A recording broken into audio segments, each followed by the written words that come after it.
రాజీనామా చేసి జనసేన నుంచి బయటకు వచ్చినటువంటి రవీంద్రనాథ్ ఠాగూర్ గారు ఉన్నారు. వారితో మాట్లాడదాం. ఠాగూర్ గారు, ఐవైఆర్ కృష్ణారావు గారు ఒక ట్విట్టర్లో ఒక పోస్టు పెట్టారు. ఆంధ్రప్రదేశ్ రాష్ట్రంలో రాజకీయంగా పవన్ కళ్యాణ్ గారి ప్రాధాన్యం తగ్గిందా? చూస్తే అలానే అనిపిస్తూ ఉంది అని. ఆ పార్టీలో ఉండి రీసెంట్గా మీరు బయటకు వచ్చారు కాబట్టి ఇది వాస్తవానికి దగ్గరగా ఉందనుకోవచ్చా? ఇది వారు చెప్పింది కూడా కరెక్టేనండి. పవన్ కళ్యాణ్ అనేవాడు కేవలం స్వార్థంతో వచ్చినవాడు. అంటే రాజకీయ నాయకులు చాలామంది ఉంటారు, నిస్వార్థంతో వచ్చేవాళ్ళు నాయకులు వేరు, వీడు కేవలం స్వార్థంతో వచ్చిన నాయకుడు. పవన్ కళ్యాణ్కి రాజకీయ పరిజ్ఞానం లేదు, రాజకీయ ప్రభావం లేదు, రాజకీయ ఆలోచన లేదు, కేవలం చంద్రబాబు నాయుడు కోసం వచ్చినట్టే కనిపిస్తుంది. ఎందుకంటే ఐవి కృష్ణారావు చెప్పినా ఎవరు చెప్పినా పవన్ కళ్యాణ్ యొక్క పార్టీ అనేది కూడా ప్రజల్లోకి వెళ్ళదు, ప్రజలు కూడా నమ్మలేదు. పవన్ కళ్యాణ్ చంద్రబాబు నాయుడుతో కలిసి హలో సార్ క్లియర్గా ఉంది, చెప్పండి సార్. పవన్ కళ్యాణ్కి రాజకీయ పరిజ్ఞానం లేదండి, అతను స్వార్థంతో వచ్చినవాడు. రెండోది, ఏదో విధంగా ప్యాకేజ్ మ్యాన్ అని సామాన్యుడు పల్లెటూరులో ఉన్న సామాన్యమైన వ్యక్తి కూడా పవన్ కళ్యాణ్ ప్యాకేజ్ మ్యాన్ కదండి అంటున్నారు. అంటే వారు కూడా వీడి యొక్క వ్యక్తిత్వం, వీడి యొక్క ఆలోచనలు తెలిసిపోయాయి. సామాన్య ప్రజలు కూడా ఇవాళ తెలుసుకోగలిగారంటే పవన్ కళ్యాణ్ వాట్ అబౌటు, వేరే అబౌటు, అటు క్యారెక్టర్ ఏంటి, కాంటాక్ట్ ఏంటి అనే విషయాన్ని బాగా క్షుణ్ణంగా తెలుసుకున్నారు ప్రజలు. ఇవాళ రాష్ట్రంలో కాపులందరూ కూడా అతన్ని వ్యతిరేకిస్తున్నారు కూడా. అయితే ఒక విషయం మీకు చెప్పాలి, రంగా గారితో నేను చాలా సన్నిహితంగా ఉండేవాడిని. ఎందుకంటే గుడివాడ గురునాథరావు ఎలక్షన్లో రంగా గారు నేను కలిసి తిరిగాము. అతడు మనస్తత్వం ఎలాంటిదంటే సర్వమాన సౌభ్రతము, సమైక్యత భావము, సంఘీయ భావము, అన్ని కులాలు, అన్ని మతాలు, అన్ని వర్గాలు సమతుల్యము, సమభావం చూడగలిగిన వాడే నిజమైన పరిరక్షకుడు అనే భావం ఉండేది రంగా గారికి. అందుచేతే అతను ఒక కాపు కులమే కాదు, మొత్తం యావత్ ఆంధ్రప్రదేశ్లో ఉన్న అన్ని కులాల వారు కూడా అతను మద్దతు పలికారు. అతని మంచితనానికి, అతని ఆలోచనకి చాలా చాలా హ్యాపీగా ఉండేవారు ప్రజలందరూ కూడా. అటువంటి వాడు గురించి చంద్రబాబు నాయుడు, గోరంట్ల బుచ్చి చౌదరి, కోళ్ళి శివప్రసాద్, మరికొంతమంది చౌదరీస్ ఏం చేశారంటే ఇతను ఇలాగ ఎదిగితే కాపులందరూ ఎదుగుతారు, మరి ఇక్కడ కాపుల్ని కిందకి తొయ్యాలంటే ఏం చేయాలంటే ముందు వీడిని వేసేయాలి. అందులో చంద్రబాబు నాయుడు యొక్క ఆలోచనలు పరిపూర్ణంగా వంగవీటి మోహన్ రంగాన్ని చంపడానికి కారకులు చౌదరీస్ అని తెలుసు, అందులో చంద్రబాబు నాయుడు అని తెలుసు. కానీ పవన్ కళ్యాణ్ చంద్రబాబు నాయుడు పక్కన చేరుతున్నాడంటే ఇక్కడ దీనికి ప్రత్యేకించి ఎందుకు చేరుతున్నాడు అనే దానికి ఒక అర్థం లేదండి. ఎందుకంటే ప్రశ్నించారా మీరు పార్టీలో? ఎప్పటి వరకు ఉన్నారు మీరు పార్టీలో? ఎప్పుడు జాయిన్ అయ్యారు? ఎప్పటి వరకు? నేను ఎన్నోసార్లు సార్, నేను పవన్ కళ్యాణ్ రాకముందే ఈ రాష్ట్రంలో కాపోడు అనేవాడు కూడా ముఖ్యమంత్రి అయితే బాగుంటుంది అని అనుకున్న తరంలో ఈడు వచ్చాడు పవన్ కళ్యాణ్. నేను అప్పుడే చెప్పాను పవన్ కళ్యాణ్ వచ్చాడు కాపు వ్యవస్థ పాడైపోద్దని. ఎందుకంటే ఇతడు కాపులకి ఇండైరెక్ట్గా వ్యతిరేకి, కాపులు ప్రేమించేవాడు కాదు, అభిమానించేవాడు కాదు.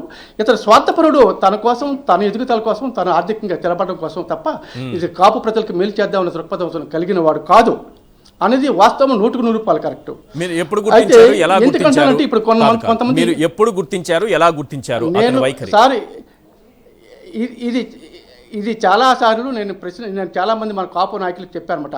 నాకు అతను ఎవరు చేగొండ హరిరామజాకి కొడుకు కూడా ఫోన్ చేస్తే అక్కడి నుంచి ఫోన్ చేసి, అన్న మీరు విశాఖపట్నం సిటీ కాపు సంఘం ప్రెసిడెంట్ కదా, మరి పవన్ కళ్యాణ్ వస్తున్నాడు, మనందరూ కలిసి పనిచేయాలంటే ఏం చూసి చేయమంటారో అని అడిగాను నేను అతన్ని. కాబట్టి అతను కూడా ఉన్నాడు, హరిరామజాకి కొడుకు కూడా ఉన్నాడు కదా.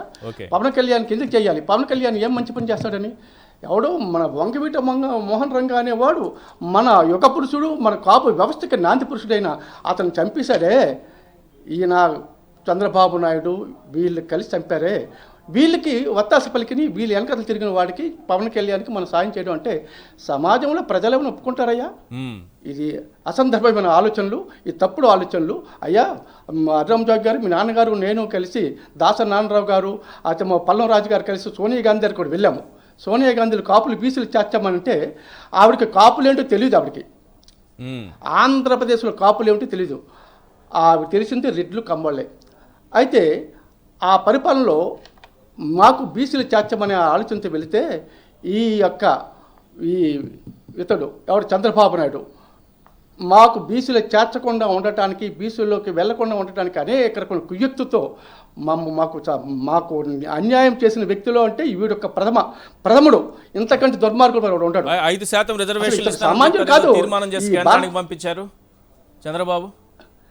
ఇచ్చాడు, మాకు లెటర్ ఇచ్చాడు, BC 34 అని చెప్పి పెట్టి మాకు లెటర్ ఇచ్చాడు. ఇచ్చి నేను కేంద్రంలో అంటే కేంద్రంతో తప్పు చేసేసాడు. కేంద్రం వాళ్ళు కాదంటున్నారండి ఠాగూర్ గారు, అంచేత నేను మీకు ఇద్దాం అనుకున్నాను అన్నాడు. ఉట్టినే ఇవన్నీ కేంద్రం వారు యాక్సెప్ట్ చేయడానికి అసలు కాపులు అనేది ఇంత 27% ఉన్నారు. రాష్ట్రంలో అత్యధిక జనాభా కాపులు ఉన్నారు.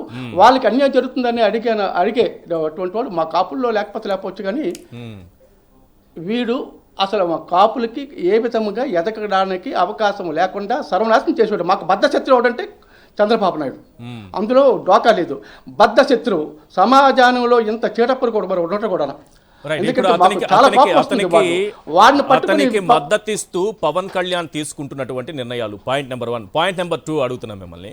ఎవరైనా సరే చంద్రబాబుతో పొత్తు విషయం మాట్లాడినా, సీట్లు ఇన్ని కావాలని డిమాండ్ చేసినా, ఈ పొత్తు ఎందుకు అన్నా, చంద్రబాబును విమర్శించినా మిమ్మల్ని అందరినీ వైఎస్ఆర్సీపీ కోవర్టులని పిలుస్తా, నేను అలాగే చూస్తానని అన్నారు.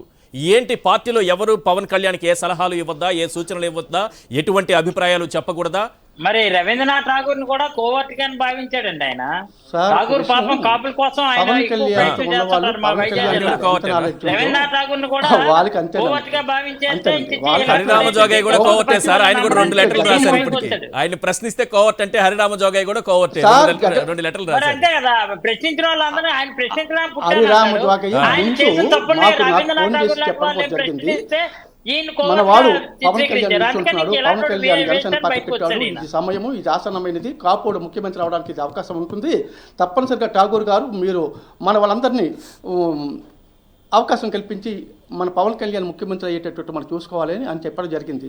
అప్పుడు నేను అతను వారితో కూడా మాట్లాడాను. పవన్ కళ్యాణ్ ముఖ్యమంత్రి అవ్వడం అనేది అసందర్భం అండి, ఎందుకంటే అతనికి రాజకీయ పరిజ్ఞానం లేదు.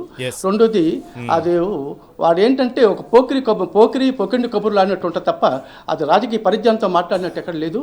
ఎందుకంటే ఒక రాజకీయంగా ఎదగాలి, గొప్పవాడు కావాలి, ఒక ముఖ్యమంత్రి కావాలి, ఒక నాయకుడు కావాలంటే సనాతన ధర్మం పాటించాలి. వీడికి ఆ మాట్లాడే విధానం తెలీదు. తాట తీస్తాను, కొట్టేస్తాను, లాకేస్తాను, పీకేస్తాను, తోకేస్తాను అంటే ప్రజలకు అర్థమైపోయింది దొంగని. అంచేత ఇలాంటి వాడికి ఓటు వేయకూడదని మేము అనుకుంటానండి. హరిరామజోగి గారు వాళ్ళ అబ్బాయికి ఇద్దరికి చెప్పాను నేను. ఎందుకంటే హరిరామజోగి గారు మీరు చాలా వయోవృద్ధులు, ముసలి వాళ్ళు, మీరు నేను కలిసి సోనియా గాంధీ గారు కూడా మనం వెళ్ళాము. ఆ రోజు దాసనారాయణరావు వచ్చాడు, అతను వచ్చాడు, ఎవరు పల్లంరాజు గారు వచ్చారు. ఆ రోజు కాపుల గురించి మీరు చేసిన కృషి ఇవాళ ఇతను మన ఎవడు పవన్ గారు ఇదేమైనా మనకు ఉపయోగపడతాడా? మీరు ఎందుకు అతనికి ఎంటర్టైన్మెంట్ చేస్తున్నారని అడిగానండి. అయ్యా, ఇది పవన్ కళ్యాణ్ అనేవాడు అంటే మీకు ఒక విషయం చెప్తాను చూడండి. నేను వాళ్ళ మెగాస్టార్ ఫ్యామిలీ మీద మాకేం కోపం లేదు, ద్వేషం లేదు. చిరంజీవి వీటికంటే చాలా బెటరు. చిరంజీవి ఇప్పటికే అతను కంట్రోల్ చేయాలి. నువ్వు వేసవేసావు అని చెప్పి చిరంజీవి అనాలి. మరి చిరంజీవి ఎందుకు అనలేదు నాకు అర్థం కాలేదు. మరి చిరంజీవి ప్రజారాజ్యం పార్టీ పెట్టి కాపులకి ఉద్ధరిస్తాను, కాపులకి ఏం చేస్తాను అని చెప్పేసి కాపులందరూ కూడా కట్టి అతను ఓట్లు వేశారు. 18 సీట్లు వచ్చాయనుకోండి, అతను నిలబడలేపాడు. ఎందుకు నిలబడలేపాడు? మరి అతను పార్టీ పెట్టి బాగుపడ్డా, చెడిపోయాడా అని అంటే ప్రజల్లో 190 మంది ఆర్థికంగా స్థిరపడిపోయాడు. కేంద్ర ప్రభుత్వం వారు అతనికి పర్యాటక శాఖ మంత్రులు ఇచ్చారు. అంచేత అతను అన్ని విధాలు బాగుపడ్డాడు. కాపు వ్యవస్థకి కాపులే చెడిపోయారు, అభ్యర్థులు చెడిపోయారు తప్ప చిరంజీవి చెడిపోలేదు అనేది ఆనాటి ప్రజల్లో వచ్చిన విశేషం. పవన్ కళ్యాణ్ పొత్తు అంశాన్ని, జైలుకెళ్ళి పొత్తు పెట్టుకున్న అంశాన్ని, జైలుకెళ్ళిన రోజు కూడా మీరు ఆ పార్టీలోనే ఉన్నారు కదా, జైలు దగ్గరికి వెళ్ళి పొత్తు పెట్టుకుని వచ్చి మాట్లాడిన అంశాన్ని పార్టీ నాయకులు, కార్యకర్తలు, ఇతర నేతలు ఎలా చూస్తున్నారు? దాన్ని పార్టీలో ఎలా ఉంది అసలు? పవన్ కళ్యాణ్ పైన పార్టీ నాయకుల, కార్యకర్తల అభిప్రాయం ఎలా ఉంది ఆ పొత్తు విషయంలో? సార్ నాకు తెలిసినంత వరకు చాలామంది, కొన్ని వేల మంది ఫోన్ చేశారు నాకు. నేను రాష్ట్ర కాపునాడు ఆర్గనైజ్ సెక్రటరీ కూడా చేశాను. నేను నాకు తెలిసే వరకు కాపులందరూ చాలామంది ఫోన్ చేసి ఇతడు కాపుల్ని ముద్రగడ పద్మనాభన్ ఇంట్లో పెట్టి హింసించి వాళ్ళ కుటుంబాన్ని సర్వనాశనం చేసి భయభ్రాంతులు చేసిన ఇలాంటి వెధవలాంటి చంద్రబాబు నాయుడికి మనం సాయం చేస్తామా? మరి వాడికి పవన్ కళ్యాణ్ వాడు సాయం చేయడం ఏంటి? పోనీ చంద్రబాబు నాయుడు కానీ పవన్ కళ్యాణ్కి నువ్వు చీఫ్ మినిస్టర్ ఇస్తున్నాడా? లేదు. పోనీ ఆ లోకేష్ ఏంటంటున్నాడు, ఎట్టి పరిస్థితులు కూడా పవన్ కళ్యాణ్ని తోసేస్తారు వీళ్ళు. వీడేంటంటే కేవలం అందరికీ తెలిసిన విషయమే, పవన్ కళ్యాణ్ కేవలం డబ్బుల కోసం తప్ప ప్రజలు ఉద్ధరిద్దామని, కాపులు బాగు చేద్దామని, కాపు వ్యవస్థకి నాది పురుషుడుగా ఎదుగుదామని కోరిక లేదు. అతను కోట్లు సంపాదించుకుందామని వచ్చాడు. అది మాత్రం కరెక్ట్. రైట్ అయ్యా విజయబాబు గారు, అతడు కోట్లు సంపాదించుకోవాలి. ఎవరేమనుకుంటు నాకేంటి అనే దృక్పథంతో ఈవేళ చంద్రబాబు నాయుడు సొంత మామగారిని రాజకీయ అపేక్ష, ఆర్థిక అపేక్ష, సమాజంలో విలువైన వ్యక్తికి ఎదగడానికి అవకాశం కల్పించినటువంటి చంద్రబాబు నాయుడికి ఆ ఎన్టీ రామారావు గారు మహానుభావుని అతనే తోసేసి కూర్చి ఎక్కిపోయాడు. హరికృష్ణకి మీ నాన్న తరచున పోయి చీఫ్ మినిస్టర్ అన్నాడు అని చెప్పి అతను మభ్యపరిచి అతను తాగేసి చచ్చిపోయినంత వరకు చేశాడు. అంచేత మహానుభావుడు ఇతను మంచి మడ్రిస్ట్ చంద్రబాబు నాయుడు.